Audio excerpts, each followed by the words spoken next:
अस्सलाम वालेकुम PHP course के आज इस क्लास में हम मल्टी डायमेंशनल एरे के बारे में बात करेंगे कि पीएचपी के अंदर आप मल्टी डायमेंशनल एरे का इस्तेमाल किस तरह कर सकते हैं। सो बेसिकली ऐसे पिछले क्लास में हमने ये जो ट्यूट 11 है इसमें हमने एरे के बारे में डिस्कस कर चुके हैं। अगर आपने ये क्लास एक्सेस नहीं किया है तो डिस्क्रिप्शन में मैंने आपको एक पीएचपी प्लेलिस्ट का लिंक दिया है, वहाँ पर क्लिक करके आप एक्सेस कर ले तो आपके लिए मुश्किलात नहीं होगी।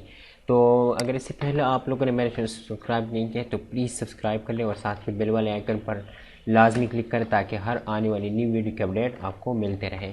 तो चलिए स्टार्ट करते हैं। फर्स्ट ऑफ ऑल ट्यूट 12 के नाम से मैंने एक क्लास बना दिया और इसको बनाने के बाद यहाँ पर हम स्टार्टिंग और एंडिंग जो पीएचपी की बॉडी है और हमने कर दिया। और इसके बाद हम यहाँ पर जो मल्टी डायमेंशनल एरे का इस्तेमाल है वो करेंगे। तो फर्स्ट ऑफ ऑल यहाँ पर मैं क्या करता हूँ कि डॉलर ए और इसको इक्वल टू एरे, यहाँ पर आपने एरे करना है।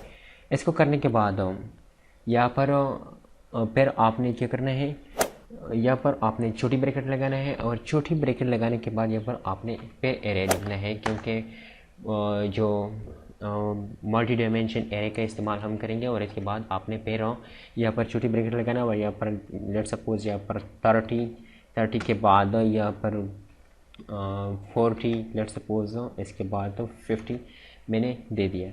और इसको देने के बाद यहाँ पर फिर आपने कामा लगाना है और फिर आपने एरे लिखने के बाद यहाँ पर फिर आपने छोटी ब्रैकेट लगाना है और इसके अंदर लेट सपोज यहाँ पर 67 इस तरह कामा और 56 पैर कामा और 54। तो इसको करने के बाद यहाँ पर हमने तो मल्टी डायमेंशनल कर दिया। इसके बाद यहाँ पर आप अगर एक और एरे इंसर्ट करना चाहते हैं तो वो भी आप इंसर्ट कर सकते हैं जितनी आप प्रिंट करना चाहते हैं। और इसको करने के बाद यहाँ पर आपने क्या करना है, यहाँ पर आप फॉर लूप का इस्तेमाल करना है। तो यहाँ पर फॉर लूप, तो फॉर लूप का इस्तेमाल मैं कुछ इस तरह करता हूँ कि 0 से स्टार्ट करता हूँ और 0 से स्टार्ट करने के बाद टू पर प्रिंट कर देता हूँ टू और इसके बाद आई प्लस प्लस। अच्छा, तो इसको करने के बाद यहाँ पर आपने एक और फॉर लूप का इस्तेमाल करना है। तो यहाँ पर फॉर लूप के अंदर यहाँ पर इसकी वेरिएबलों में वैल्यू में चेंज करता हूँ, यहाँ पर जे देता हूँ, जे इक्वल टू 0। इस तरह ये सब चेंज हो गए। तो 0 से स्टार्ट करता हूँ और लेस देन 2 कर देता हूँ, क्योंकि ऊपर भी हमने 2 किया हुआ है और इसकी जो वैल्यू है वो 3 है। सो इसलिए इसके बाद यहाँ पर आपने जो इक्वल स्टेटमेंट है उसका इस्तेमाल आपने कर देना है। तो यहाँ पर जैसे ये हटा देता हूँ, ये भी हटा देता हूँ।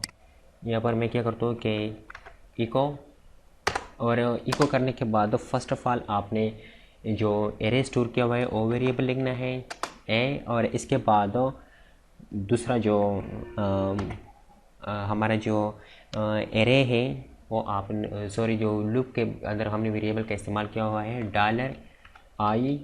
और इसके बाद यहाँ पर फिर आपने ब्रैकेट लगाना है और ब्रैकेट के अंदर डॉलर जे। इसको करने के बाद यहाँ पर तो इको कर दिया। अब नेक्स्ट काम आपने जस्ट यहाँ पर एक और इको का इस्तेमाल करना है। तो यहाँ पर मैं क्या करता हूँ कि इको के अंदर यहाँ पर बी आर का टैग को हम इस्तेमाल करेंगे और इसके अंदर बी आर। इसको करने के बाद ये यहाँ से मैं जो ब्रैकेट है वो बंद कर देता हूँ। अच्छा, तो यहाँ पर मैंने क्या कर दिया है कि मैंने 2 एरे ले लिए, 2 एरे डिक्लेयर कर दिए और इसके बाद फॉर लूप का इस्तेमाल कर दिया एक फर्स्ट एरे के लिए। फिर मैंने यहाँ पर सेकंड फॉर लूप का इस्तेमाल कर दिया सेकंड एरे के लिए। तो इसी तरीके से यहाँ पर जस्ट मैंने एक इको के अंदर दोनों को प्रिंट कर दिए और इसके बाद बी आर टैग का इस्तेमाल ताकि इस दोनों के बीच में ब्रेक आ जाए। और अब यहाँ पर मैं क्या करता हूँ कि मैं कंट्रोल एस करता हूँ और कंट्रोल एस करने के बाद यहाँ पर लोकल होस्ट पीएचपी और यहाँ पर मैं इसमें सिर्फ इसका नाम चेंज कर देता हूँ क्योंकि 12 है 12.php।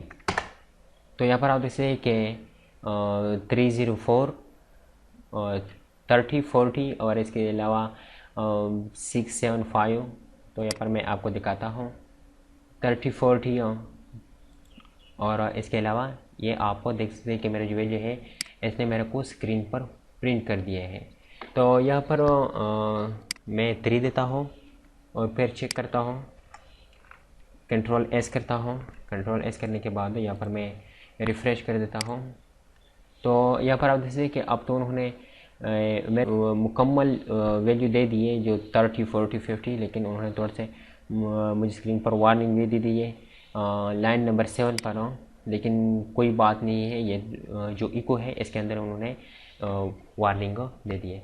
सो आई होप आपको समझ में आया होगा कि जो मल्टी डायमेंशन एरे है उसका इस्तेमाल आप किस तरह कर सकते हैं। अगर आपको समझ में आया होगा तो प्लीज़ लाइक शेयर कमेंट ज़रूर कीजिए और मेरे चैनल को सब्सक्राइब करना किसी भी सूरत में मत भूलिए। मिलते हैं नेक्स्ट वीडियो में। अल्लाह हाफिज़।